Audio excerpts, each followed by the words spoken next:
Okay, so upang atin pong makita na po ang ating pag-aaralan ay nais ko pong i-share.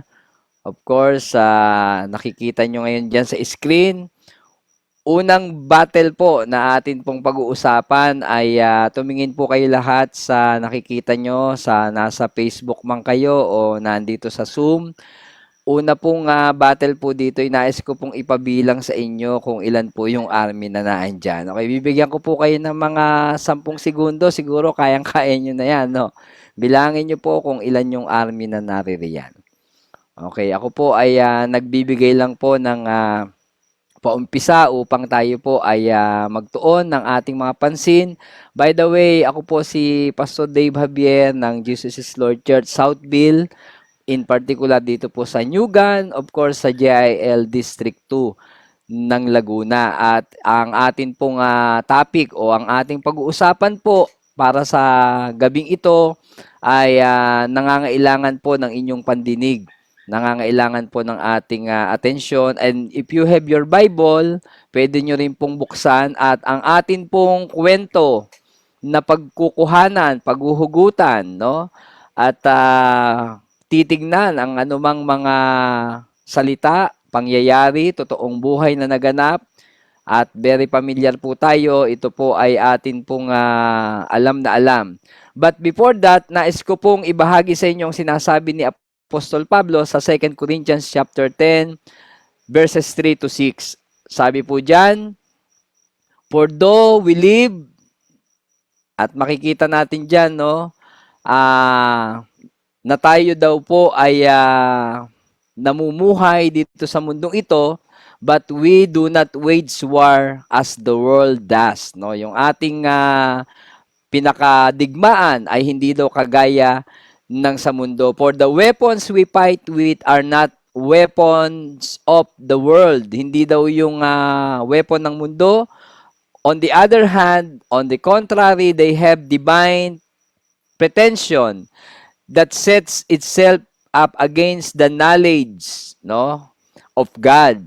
Take captive every thought to make it obedience to Christ, and we will be ready, no, take note of that, and we will be ready to punish every act of disobedience once your obedience is complete. So, nangangahulugan po ito na hindi tayo daw nakikipagdigmaan, kagaya ng digmaang ginagawa ng mundo, ngipin sa ngipin, laman sa laman, di ba?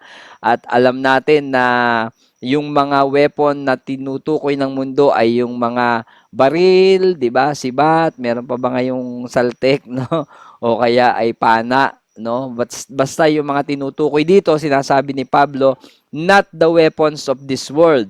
Kaya nga, kung papansinin po natin sa spiritual warfare, bago natin po iwan ang buwan ng June sa ating mga pinag-usapan from the first Thursday pa ng sumustahan ay we talk about yung pagiging army natin, yung pagiging sundalo natin, yung pakikipagbaka natin, ano ba ang ating mga ginagawang prinsipyo.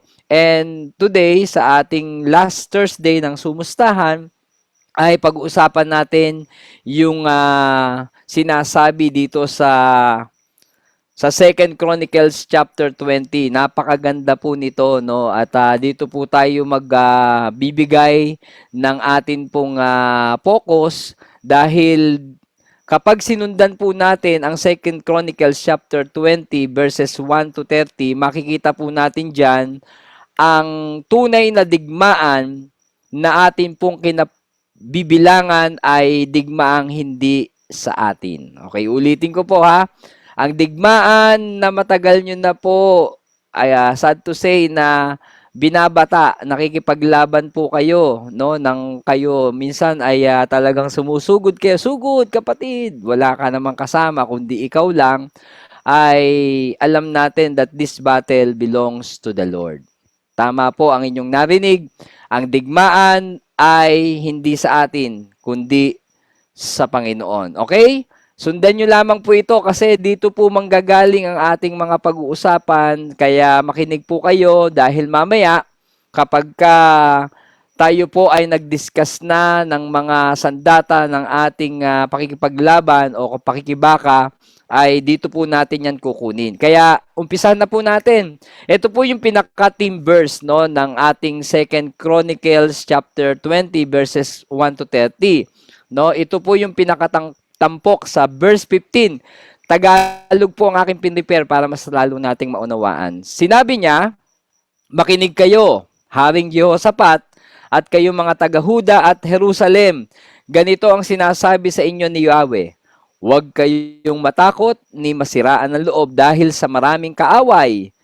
Ang Diyos ang makikipaglaban at hindi kayo. Okay, ulitin ko ha. Ang Diyos ang makikipaglaban at hindi kayo o hindi tayo. Okay? So, let's see the whole story, no? Ng atin pong kanina pa'y pinag-uusapan sa oras na ito, no? Sa verse 1, para lamang po ako nagkukwento. Pero gusto ko po, sundan nyo po ako, maging kayo po na nasa Facebook Live. Yan naman po ay maliwanag na maliwanag sa inyong mga cellphone. No po? Dumating ang panahon in verse 1 na nilusob ng mga Moabita, Amonita at ilang Meyunita si Jehoshaphat. Siya po ay isang hari. Nabalitaan niya na isang malaking pangkat mula sa Edom ang sumasalakay sa ibayo ng lawa at nasa Hasason Tamar na tinatawag ding En-gedi. No? Verse 3, nabahala si Jehoshaphat at humingi siya ng patnubay kay Yahweh. Nagsisimula na po tayong mag-analyze sa kwentong ito. Nabahala si Jehoshaphat at humingi siya ng patnubay kay Yahweh. Iniutos niya na mag-ayuno ang lahat ng mamamayan ng Huda. Nagtipon-tipon ang buong Huda upang humingi ng tulong kay Yahweh. Dumating sila buhat sa iba't ibang lungsod. Tumayo si Jehoshaphat sa harap ng mga taga-Huda at Jerusalem na nagtitipon sa bagong bulwagan ng templo.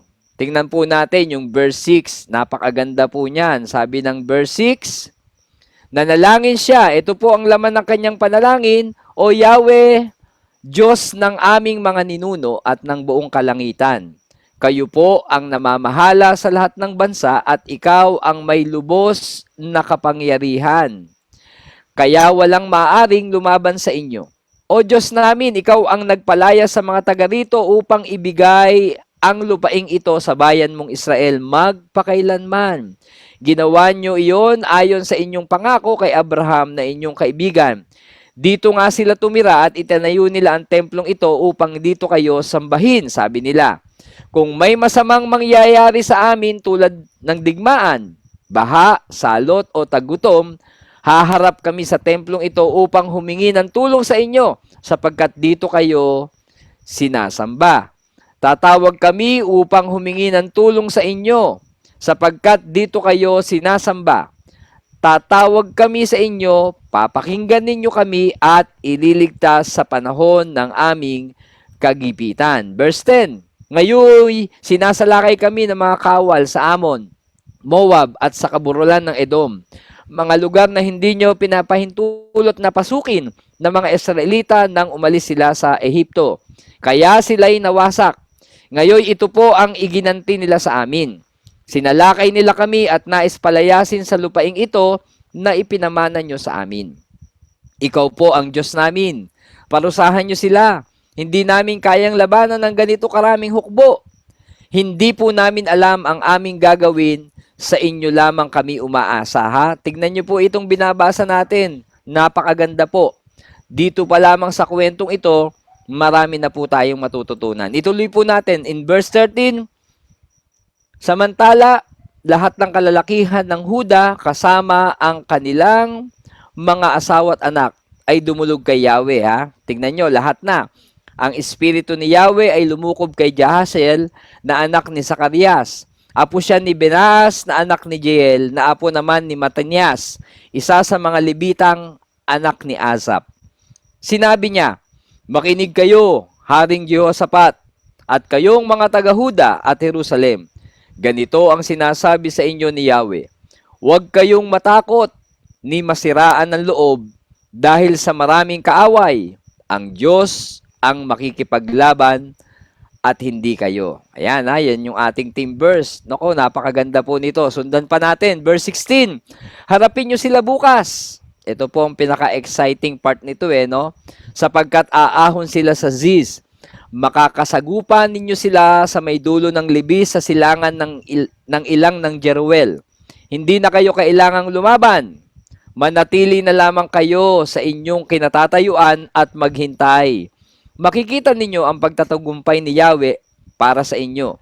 Kaya't hindi kayo dapat matakot, ni masiraan ng loob. Harapin nyo sila bukas sapagkat si Yahweh ang kasama ninyo. Si Jehoshaphat at ang buong Huda at ang mga mamamayan ng Jerusalem ay nagpatira pa at sumamba kay Yahweh. Tumayo naman ang mga Levita sa angkan ni Kohat at Kora at sa napakalakas na tinig ay nagpuri sila kay Yahweh, ang Diyos ng Israel. Kinabukasan, ito na yung napakagandang senaryo. Maaga silang lumabas patungo sa ilang ng Tekoa. Ngunit bago sila umalis, sinabi sa kanila ni Jehoshaphat, makinig kayo, mga taga-Uda at Jerusalem. Magtiwala kayo sa Diyos ninyong si Yahweh at magiging matatag kayo. Maniwala kayo sa Diyos ninyong si Yahweh at magiging matatag kayo.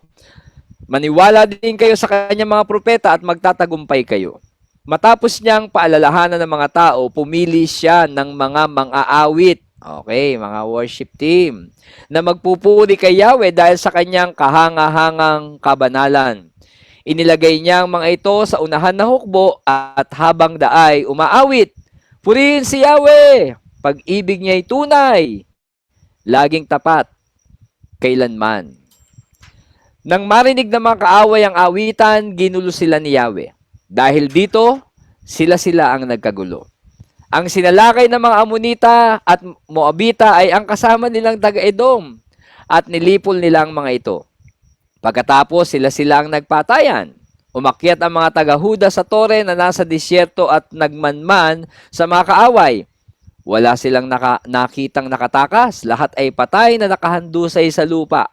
Napakaraming nasamsam ni Jehoshaphat at ng kanyang mga kasama. Halos hindi nila madala ang nasamsam nilang kawan, mga kagamitan, damit at maraming mahalagang bagay. 3 araw nila itong hinakot, ngunit sa sobrang dami ay hindi nila nakuhang lahat. Okay, look at that. Nang ika-4 na araw, inabot pala sila ng 4 days, no? Nagtipon sila sa isang libis at nagpuri kay Yahweh. Kaya't simula nooy tinawag na libis ng Beraka ang lugar na iyon. Sa pangunguna ni Jehoshaphat, umuwi na ang lahat ng mga taga-Huda at Jerusalem. Tuwang-tuwa sila dahil sa tagumpay na ipinagkaloob sa kanila ni Yahweh. Pagdating nila sa Jerusalem, ay tumuloy sila sa templo, kasabay ng tugtog ng mga alpa, lira at trompeta. Mula noon, ang lahat ng kaharian at bansa ay natakot ng malaman nila kung paano tinalo ni Yahweh ang mga kaaway ng Israel. Naging tahimik ang buong nasasakupan ni Jehoshaphat at binigyan siya ng Diyos ng kapayapaan sa buong kaharian. Ayan, praise the Lord. So, ito po ay napakagandang kwento. Very inspiring na po. At talagang nagbibigay sa atin ng lakas ng loob na ang battle talaga ay hindi pala sa atin. So mag-type kayo ng amen, yung mga nasa Facebook Live. Kung kayo po ay nakasubaybay ng kwento ni Jehoshaphat, no? Actually, several years ago, may kanta pong sumikat. Ang pamagat po niya ay Banta. Yan po yung kanyang sinasaysay. Nung unang panahon, sa aklat ng kronika matatagpuan, isang hari ng Huda may takot sa puso gaya ng sinuman. Ngunit walang pag-aalinlangan, siya'y lumuhod. Tumawag kay Yahweh, kanyang idinulog ang kalaban niyang kay Rami. Ang Diyos ay tumugon at sa kanya'y sinabi, Jehoshaphat, huwag kang matakot. O, di ba? So, ito pong pinag-aralan natin ang paghuhugutan natin ng mga tinatawag nating weapons of our warfare. Makikita natin sa ating tunurang tunay na buhay, nangyari sa 2 Kronika, kabanatang 20, mga talatang 1 hanggang 30, ay maliwanag na maliwanag, kaya ko po sa inyo binasa talaga yon ng isa-isa ay para makita natin, Akala ko kasi ang sandata natin sa pakikipaglaban ay mga panlaban din ng mundong ito. Ito pala ay kakaiba. Kaya mapapansin natin, no, kung titignan natin sa kasaysayan, ang lahat ng digmaan, halos lahat ng nagtagumpay ay paramihan ng sandata, kundi man paramihan ng sandata ay paramihan ng sundalo. But what happened to King Jehoshaphat in times of this war, kaya nga dineclare natin kanina, the battle is the Lord's. May mga weapons po silang gamit. Tingnan natin kung anong mga kalibre ito. Tingnan natin kung ito'y mahahaba. Ito ba ay mga usi, no? At alam natin na ito ay makapangyarihan. Tama po ang inyong narinig. Makapangyarihang sandata mula sa ating Panginoon. Isa-isahin na po natin. Okay? Nabanggit po doon sa talatang 3 na nabahala si Jehoshaphat at humingi siya ng patnubay. Tingnan niyo po ang ginawa niya, hindi siya nag-911, hindi siya humanap ng hukbo o sandatahan na meron po silang alyansa, kundi sabi ng Bible sa verse 3, nabahala si Jehoshaphat at humingi siya ng patnubay. Ginuhitan ko po yan kay Yahweh. Iniutos niya na mag-ayuno ang lahat ng mamamayan ng Huda. So, dito po makikita natin the power of prayer and fasting. No? Sabi ko, kakaiba, no? Pupunta ka sa gera tapos magpa-fasting and prayer ka. Pupunta ka sa gera instead na ikaw ay mag-train sapagkat ang time naman na yun, kapag magigera, sa layo ng nilalakad ng mga tao, it will take at least 3 days bago pa dumating yung kaaway mo, di makakapag-train ka pa. But look at what King Jehoshaphat did, no? Siya ay humingi ng patnubay kay Yahweh, meaning nagpray at iniutos niya, according to God, na mag-ayuno ang lahat ng mamamayan ng Huda. Okay? So, kakaiba, di po ba? So, isa sa ating weapons of warfare ay prayer and fasting. Remember, si Jesus may sinabi siya sa book of Matthew, sa ibang translation, nakahide po ito. Ang sabi doon, merong mga prayer na hindi kayang tugunin kung hindi sa pamamagitan ng pagpapasting. Okay, nabanggit ko na rin po ang fasting ay kadalasan naririnig na natin ang iba't ibang katuruan patungkol sa prayer, pero regarding sa pag-aayuno, baka maganda na ito yung magandang avenue sa sumustahan ng ating pag-aaral na malaman natin ano ba ang fasting, no? Kasi alam na natin ang prayer. Most likely kagabi ay nagkaroon ng prayer revival. Ang ilan po sa ating mga pastors and workers and leaders ay nagpunta sa National Prayer Garden, no, at nagkaroon ng prayer para sa ating anniversary. So when we say fasting and prayer, ito ay nakapagre-restore at nakapagpapalakas ng ating pagiging malapit sa Diyos. The moment na tayo daw ay magpa-fasting, the moment na tayo ay nagpe-pray, napapalapit tayo sa ating Panginoon, and therefore dahil malapit tayo sa Diyos, para kang sumusugod sa giyera na nasa likod ka ng Panginoon, no? At ang Diyos ang humaharap dahil nagiging malapit tayo through prayer and fasting. At sabi din po dyan, fasting and prayer can helps us, no, na tumutulong sa atin para marinig natin ang Diyos ng mas maliwanag. No? Marinig natin ang Diyos ng mas maliwanag dahil sa ating pananalangin at pag-aayuno, doon natin mas nagiging bukas ang ating mga spiritual eyes, our ears, and even ang puso natin para sa ating Panginoon. Okay? So, tingnan nyo po yan ang nakukuha natin kapag nagpe-prayer, not only prayer but with fasting. Ang fasting daw kasi ang nag-a-unlock ng ating spiritual power. Sa pamamagitan ng pag-aayuno, tayo daw ay lumalakas, no? Kapag ka tayo ay tumigil na sa pananangan sa ating mga, alam nyo na, no?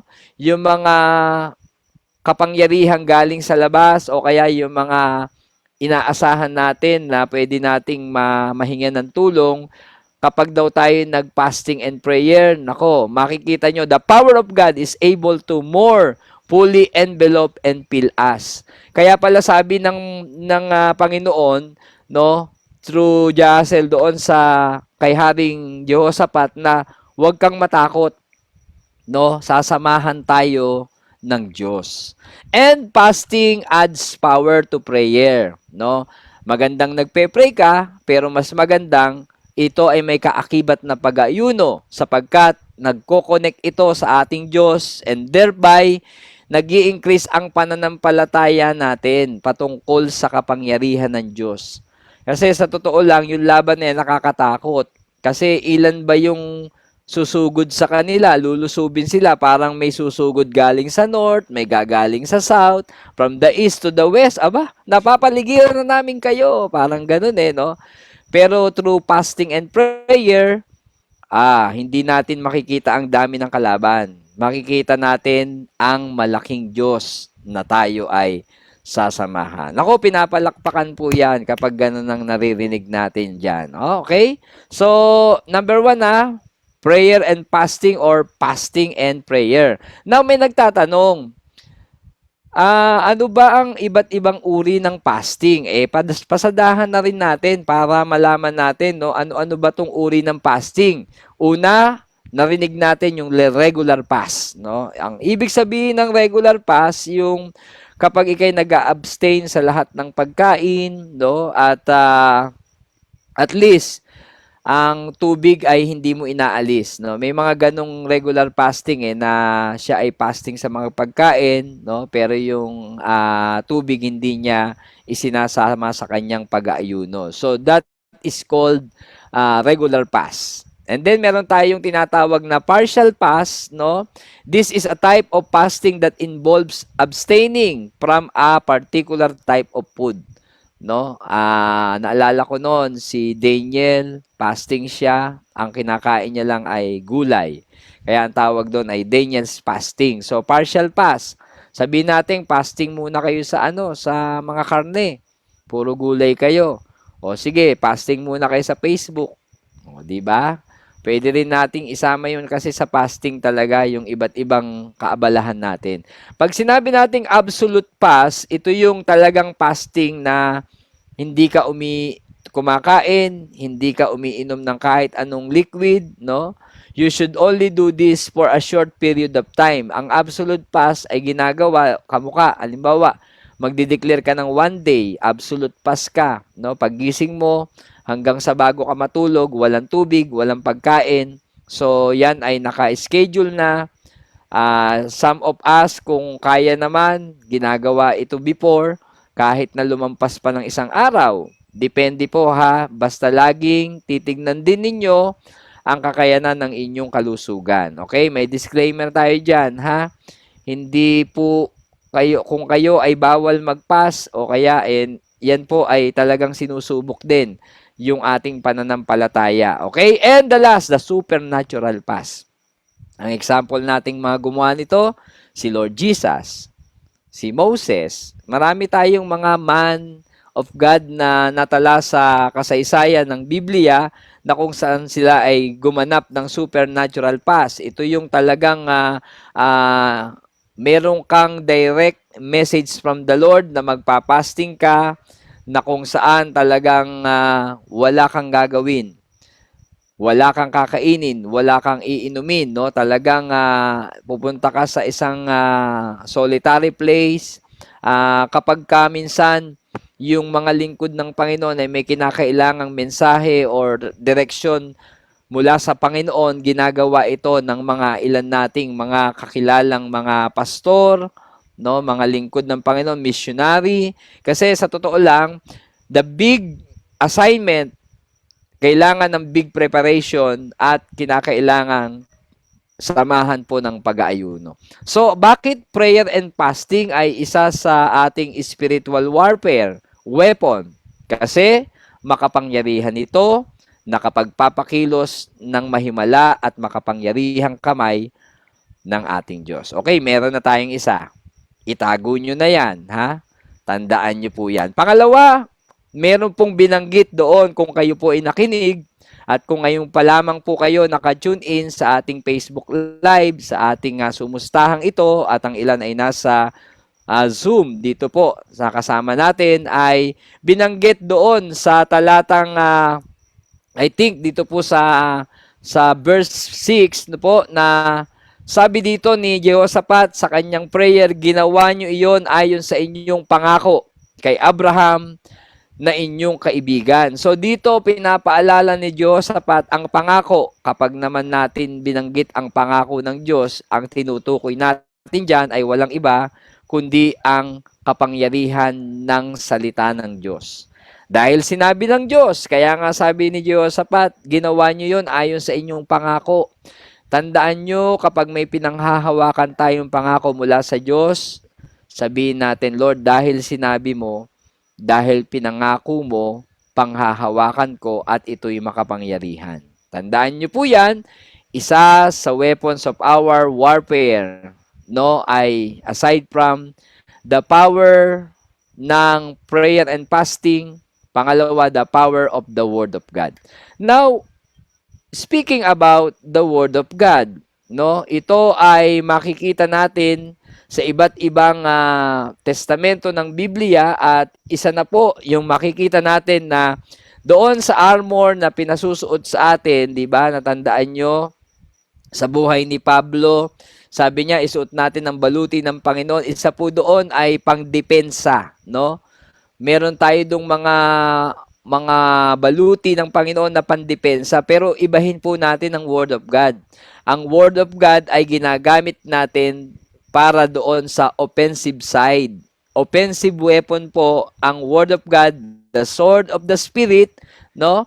Pwede rin siyang pandepensa, panangga, no? Kapag 'di ba nakikita natin yung nag-iispadahan, talagang panangga din niya yung kanyang espada and to attack, to kill his or her enemy, kinakailangan ang sandata, walang iba kundi ang spirito, ano, yung tinatawag na sword of the Spirit, which is the Word of God. At nakita natin yung classic example ng paggamit ng ating Panginoong Hesus nung siya ay tinukso ng kaaway, going back, no, aside from the prayer and fasting na 40 days and 40 nights na nakapas, no, ang ating Panginoong Hesus ay isa sa effective. Kaya nga po, itong pinag-uusapan nating mga weapons of our warfare ay effective ito dahil proven and tested na ito. Kaya pinapaalala ko lamang po sa inyo ang mga ilang kasaysayan, ang ilang mga pangyayari para hindi po tayo magduda pa sa kapangyarihan ng Diyos. The classic example po kasi kapag paggamit ng salita ng Diyos ay walang iba kundi ang famous word ng Panginoong Hesus in Matthew chapter 4, in Luke chapter 4, it is written. It is written. Nung kami po ay nabiyayaan na pumunta sa Israel, we went to the Mount of Temptation. Bagamat nandun lang kami sa baba, tinanaw namin, napakataas po yung lugar na pinaniniwalaang yun daw po yung Mount of Temptation kung saan tinukso ang ating Panginoon. So doon po ay makikita natin sa kanyang pagsagot, doon sa tuksong yon, ang isinagot niya ay nasusulat, nasusulat, nasusulat. Tayo po kaya, meron po kaya tayong maiko-quote na sa kaaway na nasusulat, nasusulat, basta nasusulat. Sinulat, sinusulat, nasusulat. Ano nga yun? Anong kapangyarihan na salita ng Diyos ang iyong hawak-hawak as our weapon? 'Di ba? Kaya lagi natin ngayon sinasabi, let us go back to the basic, let us bring our Bible. Okay din namang meron tayong electronic Bible, pero minsan nadadaya tayo ng kaaway. Hindi na pala yung Bible sa cellphone natin ang binabasa natin, no? Yung mensahe na ng ating mga friends. Ayan. At sabi din dyan sa Hebrews 4:12, pinaniniwala ang sinulat din ni Pablo. Sabi ng Hebrews chapter 4 verse 12, sinasabi dito na ang Word of God is living, buhay, and active, makapangyarihan, and sharper than any two-edged sword. Mas matalas pa daw sa talim, no, ng magkabilang talim ng isang tabak. and piercing as far as the division of soul and spirit, of both joints and marrow, and able to judge, no?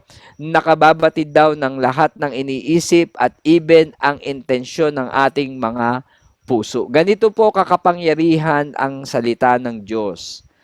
Kumbaga, kilala ka na ng salita ng Diyos, hindi ka pa pinapanganak, hindi ka pa kumikilos, alam na ng salita ng Diyos ang intensyon ng ating mga puso. So, kaya naman, nung ginamit ni Jesus ang salitang it is written, man shall not live by bread alone, walang nagawa. Alam niyo ang ginawa ng dyablo? Iniwan kaya niya si Jesus. Bakit? Full of word of God. Ang daming binatong salita ng Diyos. I remember our spiritual director, Brother Eddie, napakarami. Kapag siya ay nagtuturo, bilangin mo ang mga binibitawan niyang mga salita ng Diyos. Kaya nga, dapat ganito din po tayo. Ilan kayang talata ng Biblia na ang ating sa ulo? Sige nga. Magko-contest ba tayo? Hindi, next time na lang, no? Pero ang aking pong punto is, if we found out tonight na isa sa weapon of warfare pala ay ang Word of God, simulan na po nating mag-ipon ng sandatang ito. Magsaulo na tayo, panghawakan na natin ang iba't ibang pangako ng ating Diyos patungkol sa kanyang mga salita. Okay, another thing na nais ko pong ibahagi sa inyo, may kapangyarihan ng salita ng Diyos na magligtas. Tandaan niyo po yan, ha? Sabi ni Pablo, hindi siya nahihiya doon sa mabuting balita ng Panginoong Hesukristo, for it is the power of God unto salvation to everyone that believeth.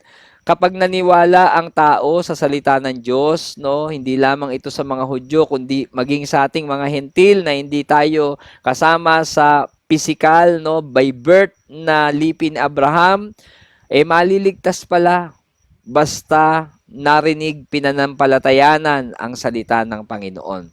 So, I just want to share to you, may isa po akong nabasa doon sa isang article, no, at ibinahagi sa akin ng isa kong mahal sa buhay, of course, ang aking sister wife, si Pastora Janet. Sabi diyan, worship is singing the word of God.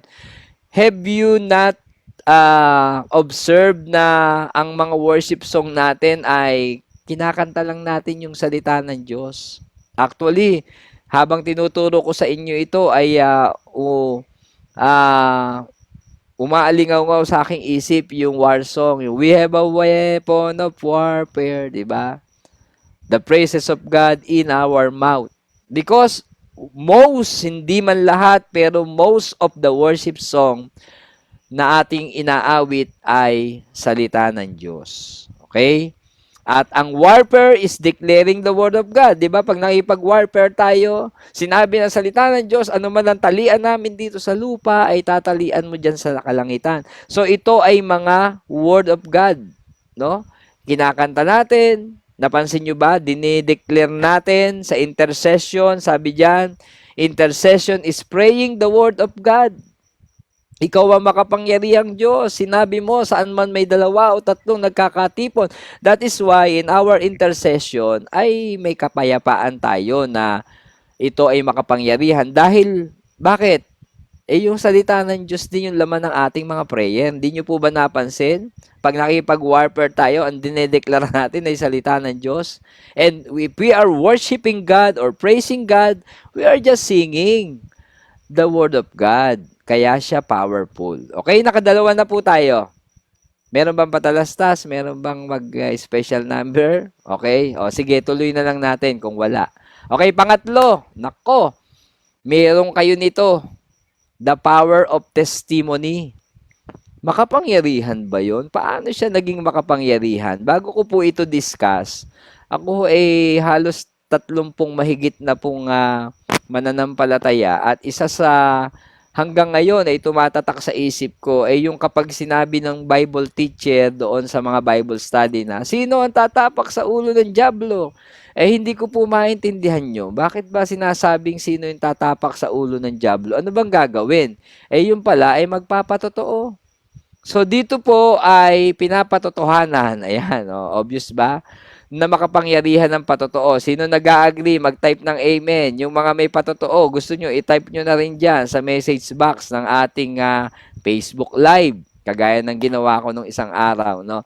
By the way, sabi po dito, dahil sa kanyang kahangahangang kabanalan, inilagay niya ang mga ito sa unahan ng hukbo at habang daay umaawit. Alam niyo po ba ang lyrics ng awit na inaawit ng mga Israelita during that time?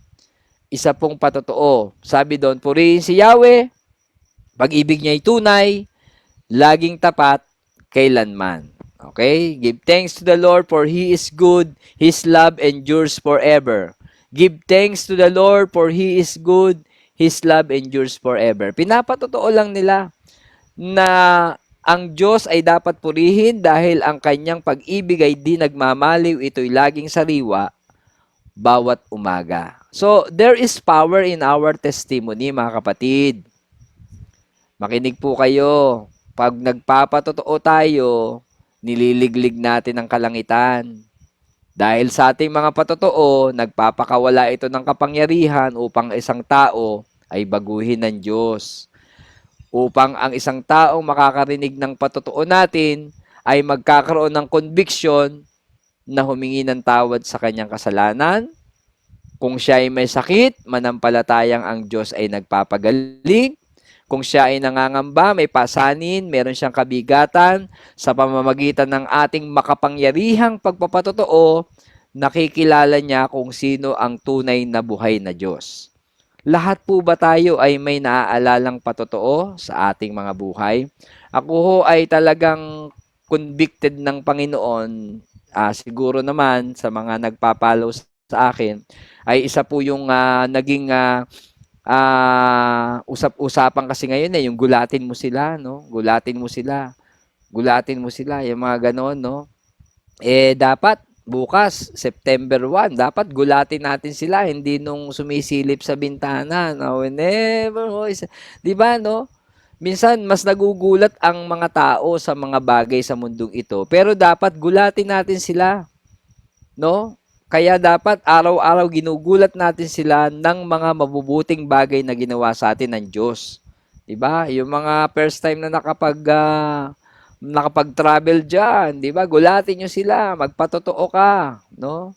Kung paanong ang mga patotoo na ito ay magbibigay sa atin ng kapangyarihan. When we are testifying, no? Naalala ko na kapag daw tayo ay may mga taong nagawaan ng mabuti at ang taong yon ay nagpasalamat, in a way nagpatotoo, talagang ang mga papuri ay ibinibigay sa Panginoon. Ang patotoo ng mga taong nakaranas ng kabutihan, pag-ibig ng Panginoon, katapatan niya na hindi nagbabago ay ang mga taong mas lalong nagiging makapangyarihan sa paglilingkod dahil napatunayan nila, no, napatotohanan nila at itinetestify nila ng Diyos ay makapangyarihan sa lahat. Okay? May sinasabi ang Pahayag chapter 12 verse 11 na sa pamamagitan daw ng patotoo ng mga believers of Christ, no, they overcame him, referring to the enemy, and they overcame him by the blood of the Lamb and by the word of their testimony. So, ginamit dito ang word na they overcame him, meaning ang word of their testimony is a powerful weapon para magapi ang kaaway. Tandaan niyo po yan. Huwag po kayong mahihiyang magpatotoo.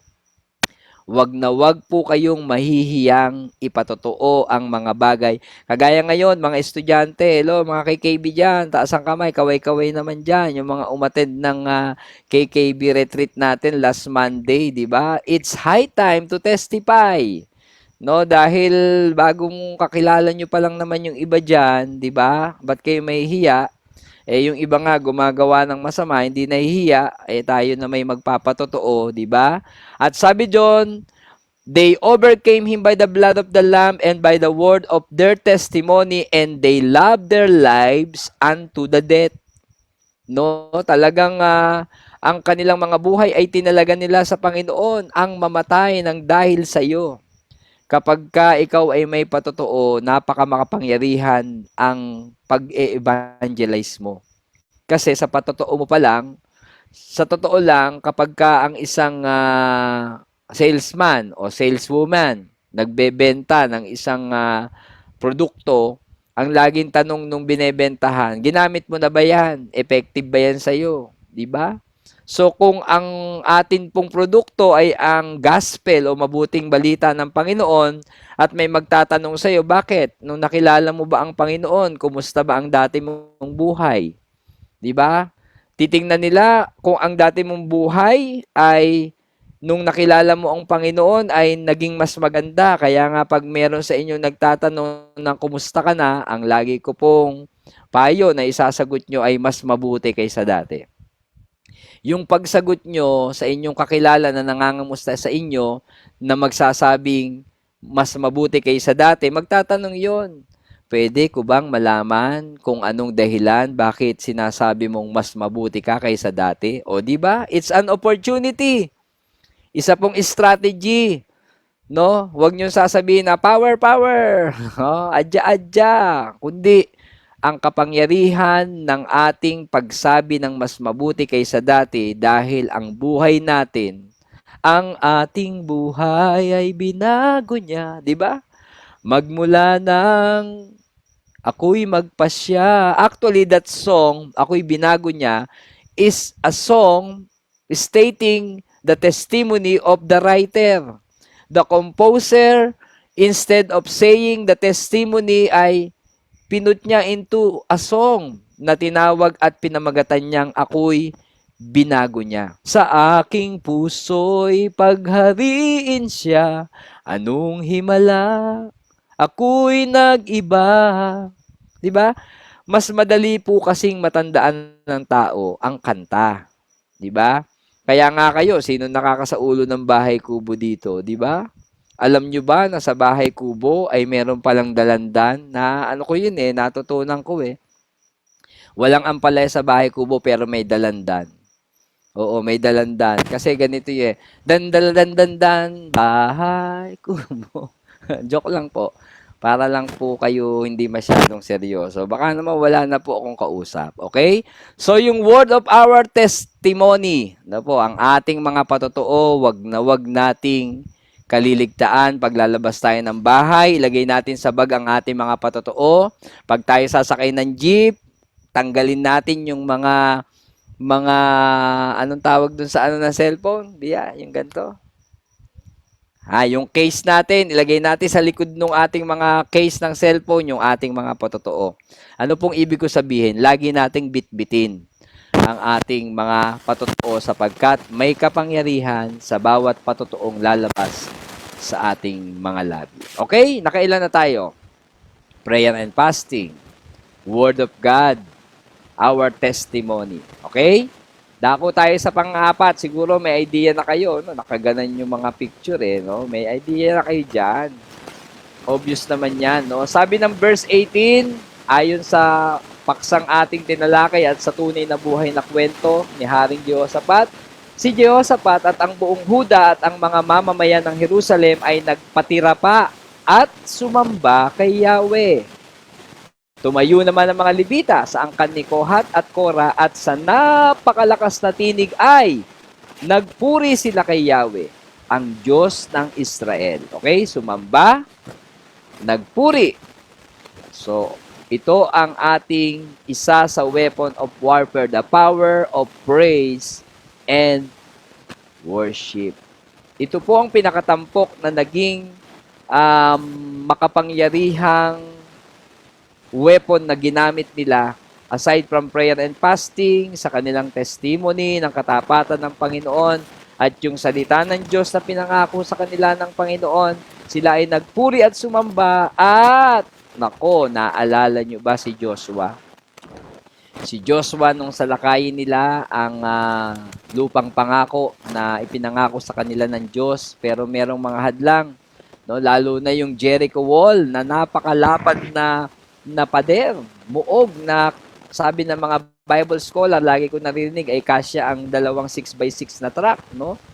Two-way at pwedeng magsalubungan. Pero dahil sa praise and worship, ilang beses silang umikot doon sa Walls of Jericho.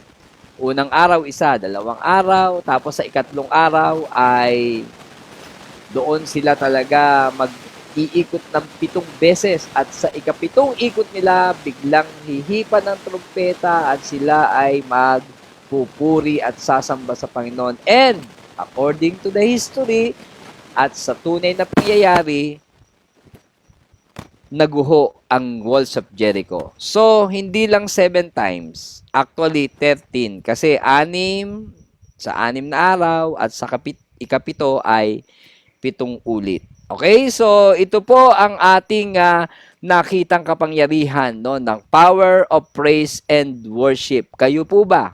Meron po ba kayong mga patotoo na dahil sa pagpupuri at pagsamba natin sa Panginoon ay nagamit natin itong sandata para sa ating mga pakikibaka? Actually po, isang hindi ko rin malilimutan during my youth, no, yung aking mga teenager na experience as a believer of Christ. Merong parang what we call yung mga, ngayon kasi wala na masyadong nadidemon possess, no? Pero noong mga panahon na talagang may mga nadidemon possess, syempre ikaw matatakot ka din naman sa iyong kaisipang tao, no? Pero that time kapag ka pala ikaw ay laging nagpupuri, sumasamba sa Panginoon, yun na rin yung weapon mo. Ang kalaban pala ay hindi kayang tumagal kapag ka may praise and worship. Tandaan niyo po ito. Kaya kapag kayo naka-headset, anong pinapakinggan kaya ng mga kabataang naka-headset? Sana praise and worship, no? Kapag kayo nagta-travel, mga driver dyan, kaway-kaway, no? Ano kayang tugtog sa mga radyo nyo? Sana praise and worship, no? Ano kaya ang tinutugtog natin na alam nating makapag-i-invite ng presensya ng Diyos? I pray, praise and worship po sana. Kasi kapag ka nagpapatugtog tayo at nakakarinig ang buong paligid ng praise and worship, we invite the presence of God and we tinataboy natin ang mga masasamang espiritu because there is power in praise and worship. Yan ha, yan ang ginawa nila. Nako, napakaganda magbigay tayo ng mga karanasan na nag-praise and worship. Tapos, naging tool nito para magapi nila ang kaaway. Actually, diyan nga sa binasa natin, no, pagkatapos na kinausap ni Jehoshaphat ang mga tao, na pumili siya ng mga tao na aawit sa Panginoon, may mga grupo naman na sasayaw, tutugtog, no, at sila ay iisa lang ang lyrics sila, give thanks to the Lord for His love endures forever. Give thanks to the Lord for He is good, His love endures forever. Ganun lang ang kanilang lyrics, no? As they began, nung nagsimula na silang umawit, nagpuri, sumamba sa Panginoon, aba, gumawa na ng mga atake ang Diyos sa buhay ng mga kalaban nila. Di ba kagaya ng binasa natin kanina, sila yung nag-away, no? Yung mga dapat ay susugod at sasalakay sa kanila, sila yung nag-away. Nilito sila ng Panginoon, ginulo nila ang isip ng mga kaaway, and according to the story, no, yung tunay na buhay na pwede rin mangyari sa atin because God changes not. He is the same yesterday, forever. Ang ginawa niya noon sa mga Israelita ay kaya niya ring iparana sa atin. Ako, pinapalakpakan po yan. Palakpakan natin ang Panginoon. At the rest is history. Alam natin, nagapi ang lahat ng kaaway, walang natira, lahat din ng kanilang mga kayamanan ay nasamsam ng grupo ni Jehoshaphat. What a powerful tool, no, ng ating spiritual warfare. Kaya nga pag umaawit tayo, we invite the power and the presence of the Lord. Pagka kasama mo ang presensya ng Diyos, may makakalapit ba sa'yo? That is why when Paul said in Romans chapter 8 verse 31, if God is for us, di ba nananahan siya sa pagsamba at pagpupuri ng kanyang mga anak, sino makakalapit sa atin? Kung ang Diyos ay panig sa atin, sinong makakalaban sa atin? Pastor, sa Old Testament yan, talagang ang praise and worship doon ay very useful. Okay, kuha tayo sa New Testament. Sa panahon naman ni Pablo, nila Silas, di ba? Nakatala ito no sa Aklat ng mga Gawa sa Acts chapter 16. Basahin niyo po 'yan. Verse 25 na lang po yung aking binigay diyan at verse 26. Nung hating gabi na si Pablo ay umawit sa Panginoon, nanalangin sila, no? Aba, narinig sila ng mga bilanggo. And suddenly there was a great earthquake, no? Biglang may malakas na lindol at yung pundasyon daw ng kulungan ay naguho. At alam nyo ba nangyari? Kapag pala nagpupuri ka, makakalagan ng kapangyarihan ng Diyos, anumang tanikala ang binigay sa atin ng kaaway. Ito man ay literal na tanikala, ito man ay spiritual na bandages, ito man ay sinaradong pinto. Kapag ikaw ay nag-praise and worship, the doors will be open, no? At makakalaya tayo. Kaya ang awit na natin ngayon, malaya, malaya, malayang malaya. Okay? So, ang Old at New Testament ay may mga nakatala. Actually, ilan lang po yan kasi pag dinamihan po natin, baka abutin tayo ng daily prayer watch. No po? Kaya yan po ay mga pinili ko na lang po na nagpapakita na makapangyarihan po talaga. Kaya instead of worrying, worship lang po. Instead na tayo ay mag-murmur, no? Tayo ay madisgas o tayo ay madismaya, tayo ay sumamba at pumuri sa ating Panginoon. Okay? Isang pinali po na napakamakapangyarihan, hindi lamang ang prayer and fasting, hindi lamang ang ating Word of God o ang salita ng Diyos, hindi lamang ang ating mga patotoo, hindi lamang ang praise and worship, higit sa lahat, at itong pinakamakapangyarihan, I believe, the power of the name of Yeshua or Jesus o si Yahweh ng bayang Israel, no? The power of the name of Jesus. Sa pangalang Jesus pa lamang, sabi doon, ang mga kaaway ay kinakabahan na kapag naririnig nila ang pangalang Jesus, no? Kaya nga dun, sa verse 29, after na mangyari yon, no, mula sa kaysaysayan, no, lahat ng mga nakasaksi, lahat ng lahi na nais na sumalakay sa mga Israelita, mula noon ang lahat ng kaharian at bansa ay natakot nang malaman nila kung paano tinalo ni Yahweh ang mga kaaway ng Israel. And from that day on, ang pangalan ng Diyos na makapangyarihan, si Yahweh, na binabanggit din ang Diyos ni Abraham, ni Isaac at ni Jacob, meaning to say from Genesis to Exodus to Leviticus, Numbers, Deuteronomy, Chronicles, Samuel, lahat ng mga kasaysayan, narinig nila ang pangalan ni Yahweh, narinig nila ang pangalan ni Yeshua, narinig nila ang pangalang Jesus. Ang pangalang ito ang pinakamakapangyarihan sa lahat. The power of the name of Jesus. There is power in the name of Jesus. Kaya nga pag nananalangin tayo, sabi ng Ama, no, kapag in-address natin ang prayer natin sa Ama, sa pangalan ni Jesus, babanggitin natin ang pangalang Jesus sapagkat ito ang pangalang makapangyarihan. In fact, sabi ng Romans 10 verse 13, ang sino mang tatawag sa pangalang ito, no, sa pangalan ni Jesus, ay maliligtas. Ang kapangyarihan ng pangalan ni Jesus ay nagliligtas. Kaya nga pag kayo ay nangangailangan, wag kung sino-sino ang inyong tinatawag. Tawagan natin ang pangalang Jesus.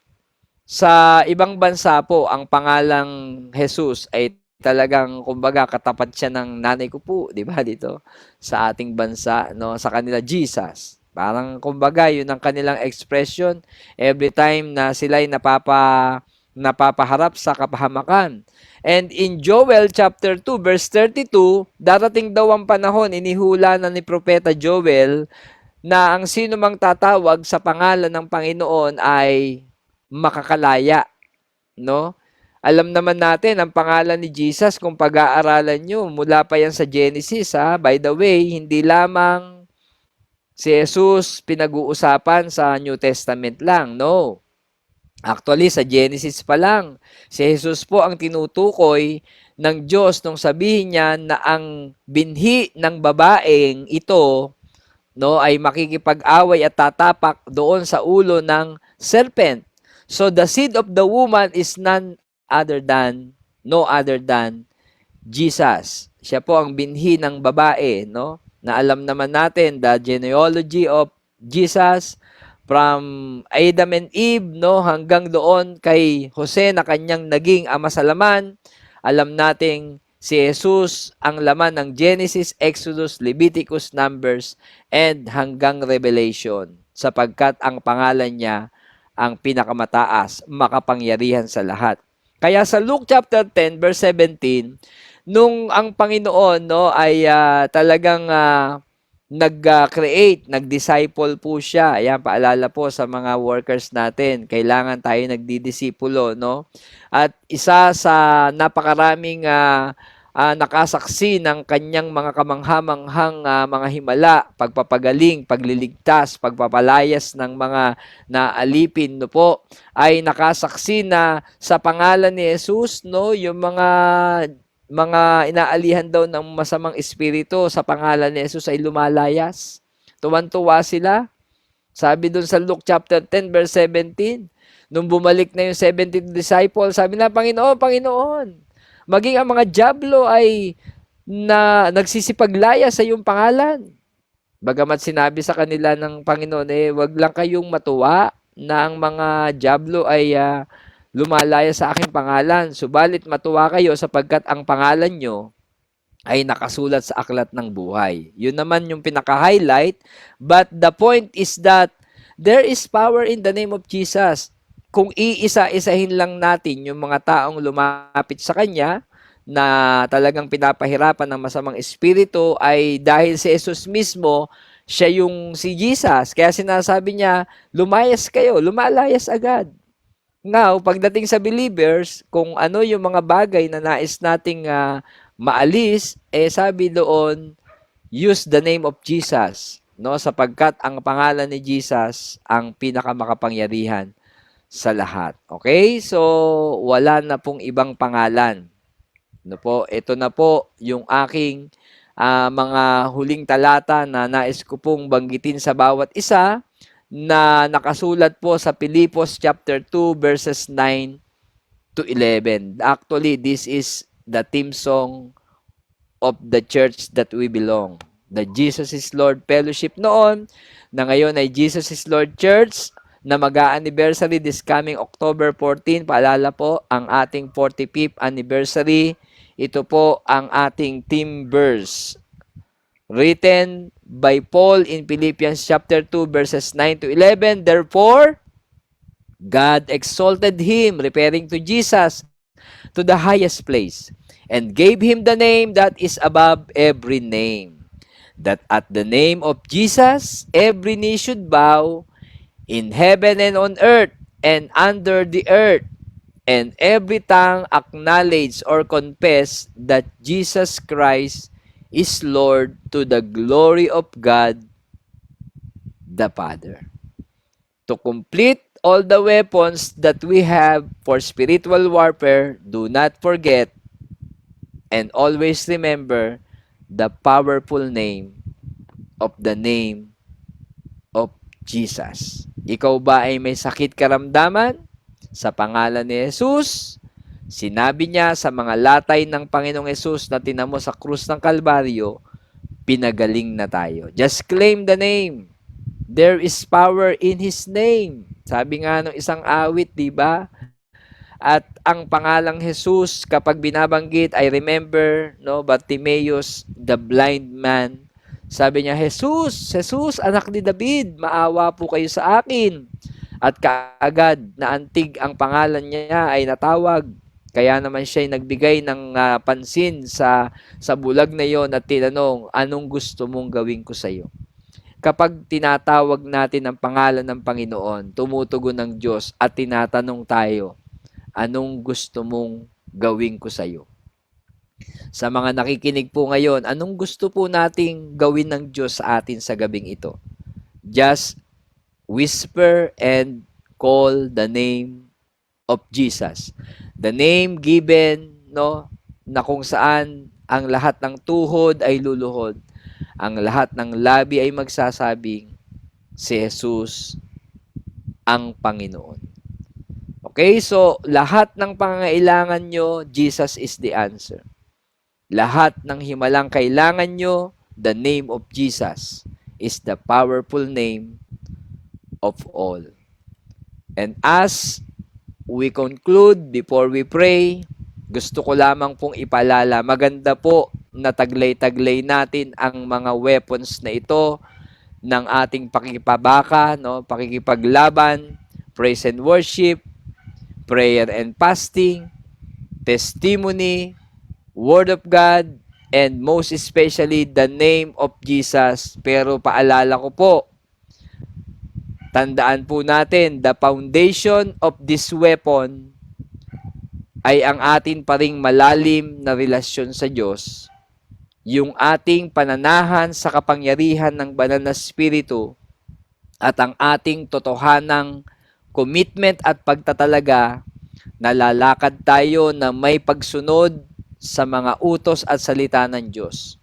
Ini-encourage po tayo ng ating pinag-aralan na gamitin natin ang mga weapons na ito, lalo na isa pamuhay po natin araw-araw.